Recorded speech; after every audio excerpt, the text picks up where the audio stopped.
जासु वचन रवि करनी कर मंगल मूरति सतगुरु मिलवै सर्वाधार मंगलमय मंगल करम बिनवो बारंबार। मेरा मुझ में कुछ नहीं, जो कुछ है प्रभु तो तेरा तुझको सौंपता। क्या लागत प्रभु मोर। श्री सद्गुरु महाराज की जय। परमाराध्य आराध्य देव जी की श्री जुगल चरणों में कोटि सारे नमन। मंच पर मंचासीन पूज्यपाद आचार्य स्वामी श्री पूर्ण चेतन जी महाराज की श्री जुगल चरणों में कोटि सारे नमन। मंच पर मंचासीन पूज्य गुरुजन, सत्संग उपस्थित धर्म प्रेमी माताओं एवं बहनों, सबों को मेरा हार्दिक नमन है। अभी हम रामचरितमानस से पाठ सुन रहे थे। पाठ में हम 9 प्रकार की भक्ति श्रवण किए। संत महापुरुष कहते हैं मनुष्य का जो शरीर मिला है इसलिए मिला है, सोने के लिए मिला है, खाने के लिए मिला है, दोस्ती करने के लिए, मार्केट बाजार घूमने के लिए, विदेश घूमने के लिए, तब किस लिए मिला है? भजन करने के लिए मिला है ये शरीर। जब भजन करने के लिए शरीर मिला है और सत्संग में आकर के जब सो रहे हैं तो क्या कहिएगा?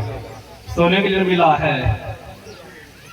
इस शरीर भजन करने के लिए मिला है। जब भजन नहीं करेंगे तब क्या होगा? शरीर जब छूटेगा तो शरीर नहीं मिलेगा, पुनः शरीर नहीं मिलेगा, बार बार ये शरीर नहीं मिलता है। ईश्वर की कृपा होती है तब जीव को मनुष्य का शरीर देता है। इसलिए भजन करने के लिए इसी शरीर से भक्ति हो सकती है और शरीर से भक्ति नहीं हो सकती है, भजन नहीं हो सकता है। तो हम आप माता सबरी के आश्रम में भगवान श्री राम पधारे और माता सबरी हर्ष प्रेम में मग्न हो गई और माता सबरी 2 हाथ जोड़ करके क्या मांग रही है? संसार के पदार्थ, धन संपत्ति। तब क्या मांग रही है सबरी? के ही विधि स्तुति करहूं तुम्हारी, अधम जाति में जरमति भारी। अधम अति नारी, तीन मह में अति मंद अघारी। कह रघुपति सुनु भामिन बाता, मानहु एक भगत कर नाता। जाति पाति कुल धर्म बड़ाई, धनवल परिजन गुण चतुराई।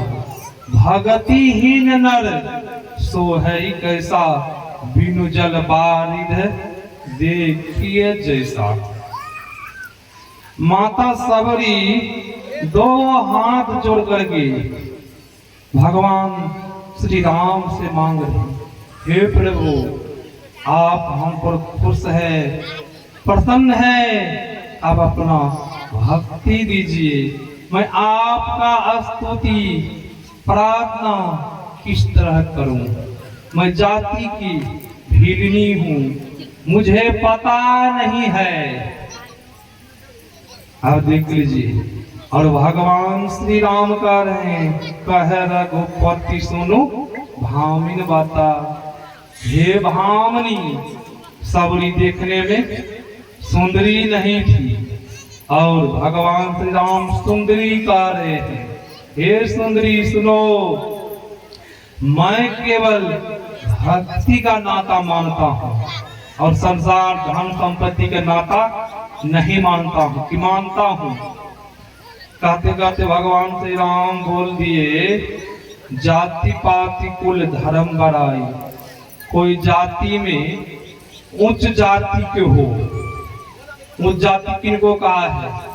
ब्राह्मण, क्षत्रिय, ये सब उच्च जाति के हैं।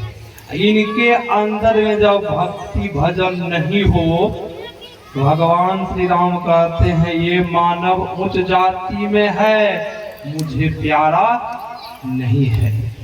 कोई परिवार में बहुत लंबा चौड़ा परिवार हो, कि बहुतों का लंबा चौड़ा परिवार होता है ना, बहुतों आदमी हम लोग जाते हैं सत्संग करने के लिए, तो बहुतों लोग घर घर घुमाते, महाराज मेरा ही दियाद है, मेरा ही परिवार है, घुमाते घुमाते बहुत दूर तक घुमाते हैं, बहुत लंबा चौड़ा परिवार है। बहुत लोग ऐसे कहते हैं। लंबा चौड़ा परिवार हो, भगवान श्री राम कह रहे लंबा चौड़ा परिवार हो, जब उनके अंदर में भक्ति नहीं है तो वह मानव मुझे प्रिय और प्यारा नहीं है। फिर भगवान राम कहते हैं, भगतिहीन नर सोहई कैसा। पहले बारिश से खेती होती थी, कि जो बूढ़ बुजुर्ग हैं, जब बारिश होती थी तब खेती होती थी, जब बारिश नहीं होती थी तो खेती नहीं होती थी।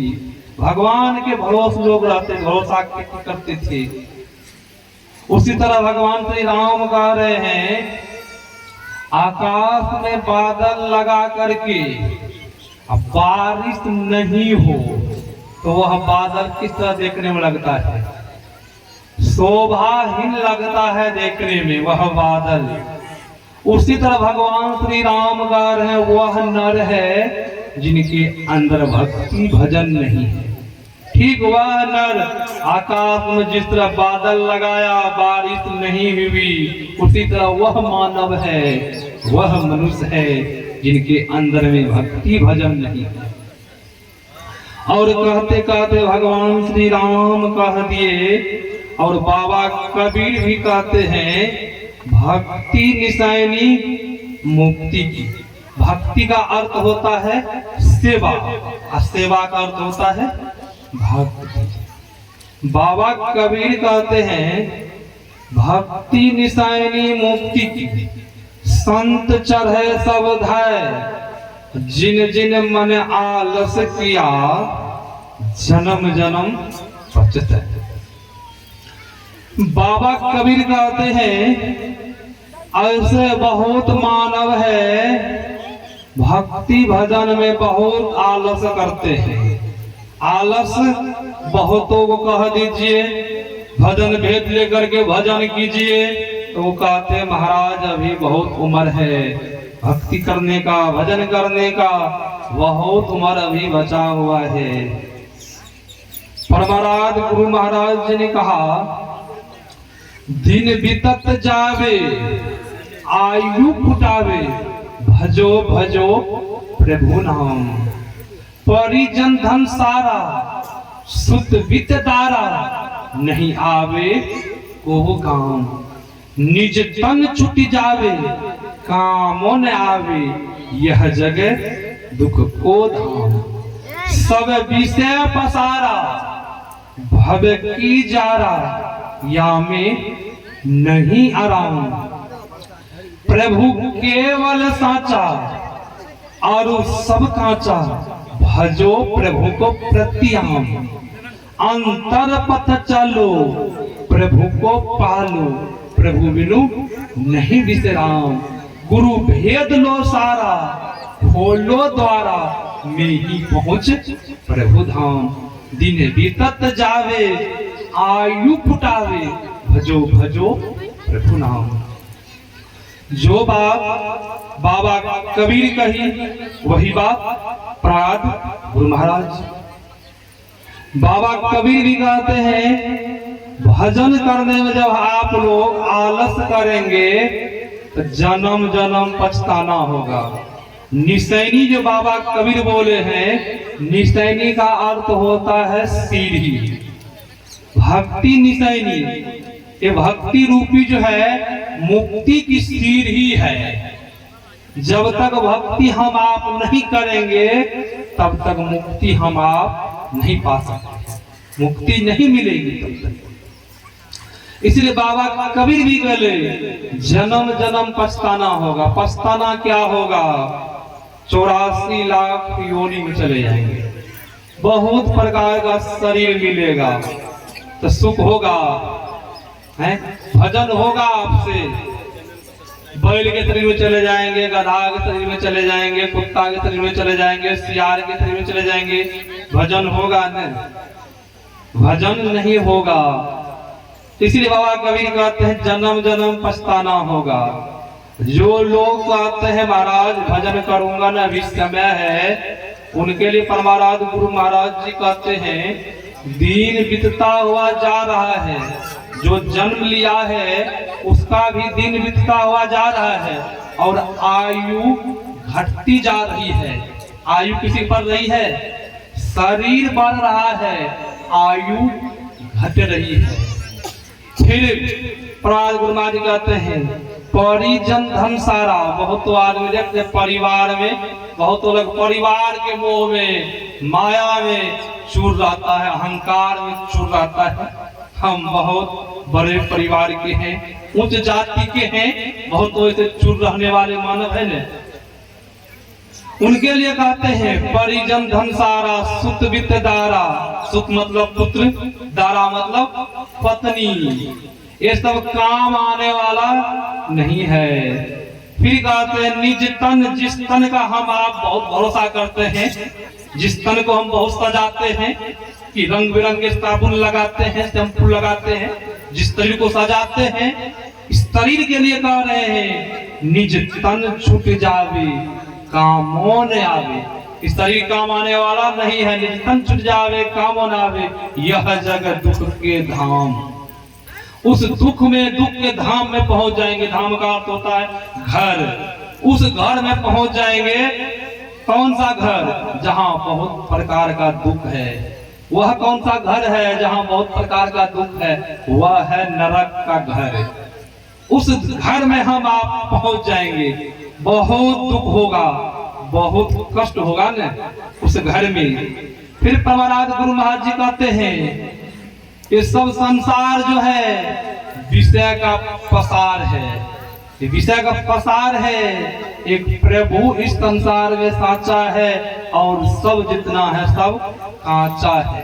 कांच का बर्तन देखते हैं हम लोग, चाय पीते हैं कि नहीं पीते हैं? कांच के बर्तन बहुत तो लोग खाते हैं कांच के बर्तन में। और कांच का बर्तन कहीं हाथ से छूटता है तो क्या होता है?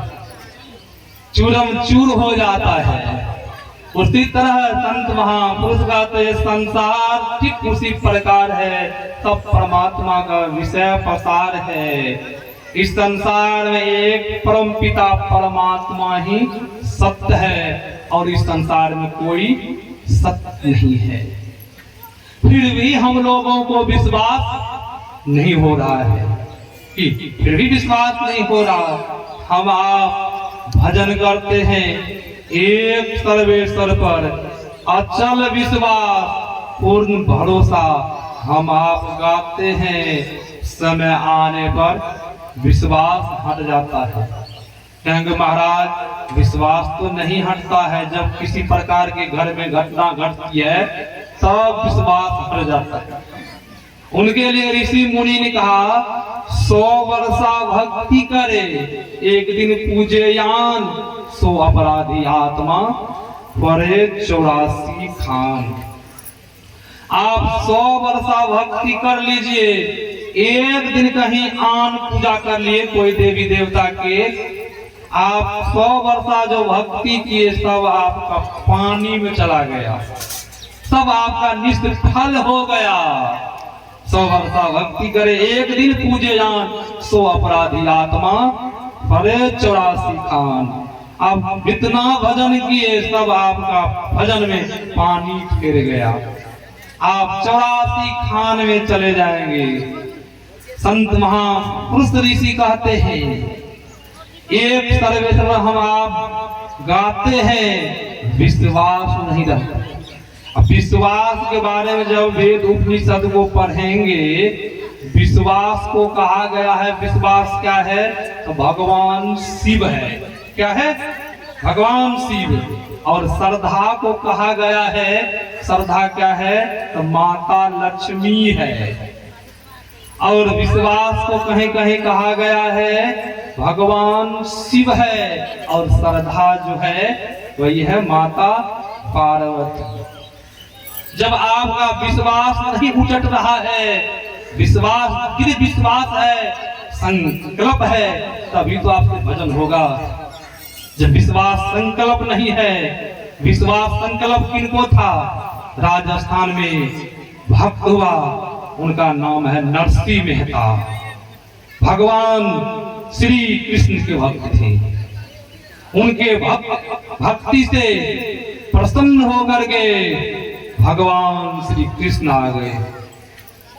जब भगवान श्री कृष्ण नरसिंह मेहता के यहाँ आते हैं, नरसिंह मेहता से कहते हैं, नरसिंह मेहता मुझसे कुछ वर मांग लो, मुझसे कुछ वरदान मांग लो। नरसिंह मेहता ने कहा, प्रभु जब आप मुझे देने के लिए चाहते हैं, आप हम पर प्रसन्न हैं, आप हम पर खुश हैं, आप ऐसा वर दीजिए मुझे, मेरा एक बेटा है वह बेटा मर जाए। ऐसा कोई वर मांगेंगे? भगवान श्री कृष्ण ने कहा, ए मस्तु, ऐसा ही होगा। समय कुछ दिन व्यतीत हुआ, नरसिंह मेहता का पुत्र मर जाता है। नरसिंह मेहता भजन में मगन है, भजन में मगन है। नरसिंह मेहता की पत्नी आती है, नरसिंह मेहता से उसकी पत्नी कहती है, पतिदेव गांव समाज के लोग आएंगे, एक ही पुत्र था, वह भी पुत्र नहीं रहा, अब पुत्र मर गया, आप भजन में मगन है, आप अपना आप को कहते हैं हम संत हैं, आपको गांव समाज के लोग संत मानते हैं, आपके अंदर जरा सा भी दया नहीं है, आपका पुत्र मरा हुआ है। बहुतों के यहाँ घर में घटना घटती है, मृत्यु होती है, भजन करना छोड़ देते हैं न। बहुतों ऐसे सत्संगी है, फोन मुझे आता है तो मैं उनको कहता हूँ भोजन भी छोड़ दीजिए न, तो सत्संगी हंसने लगते।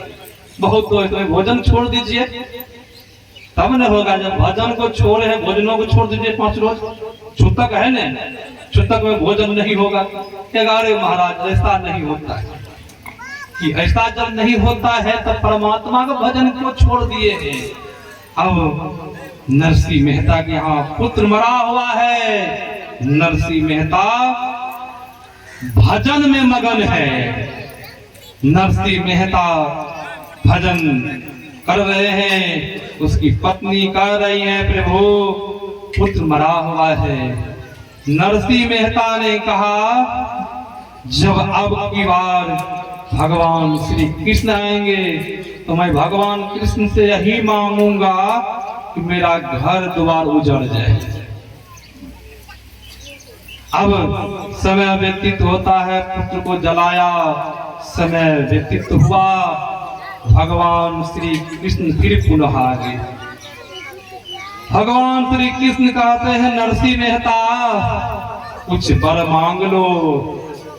नरसिंह मेहता ने कहा प्रभु आप मुझ पर प्रसन्न हैं, खुश हैं, ऐसा वर दीजिए कि घर द्वार उजड़ जाए। ऐसा वर हम आप मांगेंगे। हम आप तो धन संपत्ति के लिए संत महापुरुष के पास जाते हैं, महाराज कृपा कीजिए, गुरु महाराज जी के पास चढ़ावा चढ़ाते हैं, मन्नत करते हैं। कहीं जब मन्नत पूरी होती है तो हम लोगों को खुशी होती है, जब मन्नत पूरी नहीं होती है, कामनाएं पूरी नहीं होती है तो हम लोगों को खुशी नहीं होती है। गांव समाज में ज्यादा लोग बोलते हैं गुरु महाराज जी शक्ति नहीं है, ऐसा बहुत तो बोलने वाले बोलते हैं। अब भगवान श्री कृष्ण ने कहा एमस्तु ऐसा ही होगा पुत्र। भगवान श्री कृष्ण चले गए। कुछ दिन के बाद नरसिंह मेहता का घर उजड़ गया।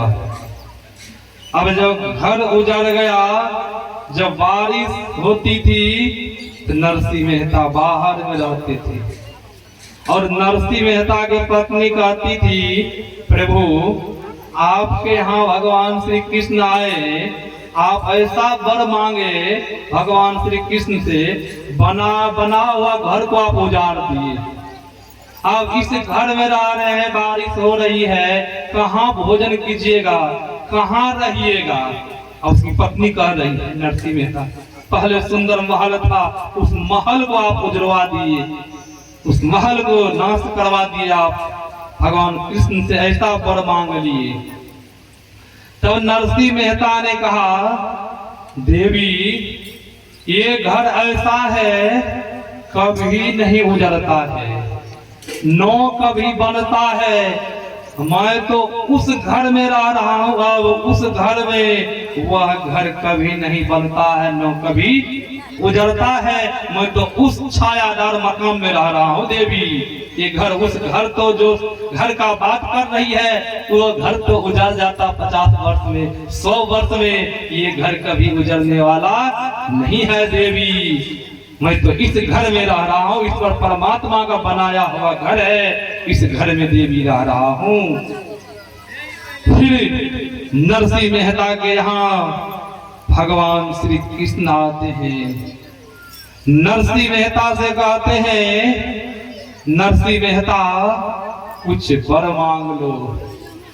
नरसिंह मेहता ने कहा भगवान आप मुझ पर प्रसन्न हैं, खुश हैं, आप ऐसा वर दीजिए मेरी पत्नी भक्ति में विघ्न डालती है, ये इसकी मृत्यु हो जाए की बात, ऐसा ही वर दीजिए। अब भगवान श्री कृष्ण ने कहा ये मस्तु पुत्र ऐसा ही होगा। भगवान श्री कृष्ण चले गए। कुछ दिन के बाद उसकी पत्नी की मृत्यु हो जाती है। अब नरसिंह मेहता कहते हैं भगवान अब हम बहुत खुश हैं, अब मुझे कोई बात की चिंता नहीं हो रही है, आपके भजन में आप मग्न रहता हूँ प्रभु, आप किसी की चिंता नहीं है प्रभु की। पहला बंधन परा देह का है न, पहला बंधन ये देह है, दूसर क्रिया मान, तीसर पुरुष बेचारा, चौथा नाती मान, ये सब क्या है बंधन है। नरसिंह मेहता ने कहा अब सब बंधन से मैं मुक्त हो गया हूँ, अब किसी बात की चिंता नहीं हो रही, अब तो भजन में मैं मगन रहता हूँ। क्या हम लोगों के यहाँ जब भगवान श्री कृष्ण आ जाए तो हम आप क्या मांगेंगे हैं? हम आप पैसा धन संपत्ति मांगेंगे, होगा भजन। जब भजन करने के लिए चाहते हैं तो हम आप जिस तरह माता सबरी भजन करती थी उसी तरह हम लोगों को भी भजन करना होगा। और भजन के शुरुआत कहाँ से होती है, भक्ति की शुरुआत कहाँ से होती है? हम आप सुन रहे थे न, प्रथम भक्ति संतन कर संगा, दूसरी तिमम कथा प्रसंगा। प्रथम भक्ति संतों का संग है और दूसरी भक्ति है कथा चर्चा में प्रेम, गुरुपद पंकज सेवा। तीसरी भक्ति अमान, चौथी भक्ति मम गुणगन करई कपट तजी गान। घमंड को छोड़ करके गुरुओं की सेवा करना, ये क्या है? तीसरी भक्ति है। और चौथी भक्ति है मम गन, जो मन में अहंकार कपट है, उस कपट को त्याग करके हम गुणगान करें। किनका गुणगान करें? परमाराध गुरु महाराज जी के गुणगान के स्तुति विनती जो करते वही तो गुणगान है। जब मन में कपट है कि बहुत मन में कपट आता, ऊपर से भजन करते हैं तो भजन होगा नहीं। संत महापुरुष कहते हैं तो कहेंगे महाराज कैसे पता चलेगा कपट हट गया मन से? जिस समय आप स्तुति विनती करते हैं, स्तुति विनती करने के समय में जिनके स्तुति विनती करते हैं वह जब पहुंच जाए, जब दर्शन हो जाए, तब सोचिए मन में कोई प्रकार का कपट नहीं है, सही सही गुणगान हो रहा है। यही है चौथी भक्ति। अब पश्चिमी भक्ति है मंत्र जाप मम दृढ़ विश्वासा, पंचम भजन सो वेद प्रकाशा। जो हम लोगों को मंत्र मिला है, मनोयोग पूर्वक मंत्र का जप करते रहे, वही है पश्चिमी भक्ति। चलते फिरते सोते उठते बैठते मंत्र का जप करते रहे। ये नहीं मंत्र मन भाग गया एक बार मंत्र को छोड़ दे, सो नहीं, बार बार मन को मंत्र जप में लगाइए, वही है पश्चिमी भक्ति। जब इस तरह हम आप भजन करेंगे तो हम लोगों का इहलोक और परलोक भी बन जाएगा। यहाँ भी सुखी रहेंगे और यहाँ से जब शरीर छोड़ के जाएंगे जहाँ, वहाँ भी सुखी रहेंगे। यही आप लोगों की सेवा मैंने सुनाया। मैं अपना वक्तव्य को यहीं का विराम देता हूँ। श्री सद्गुरु महाराज।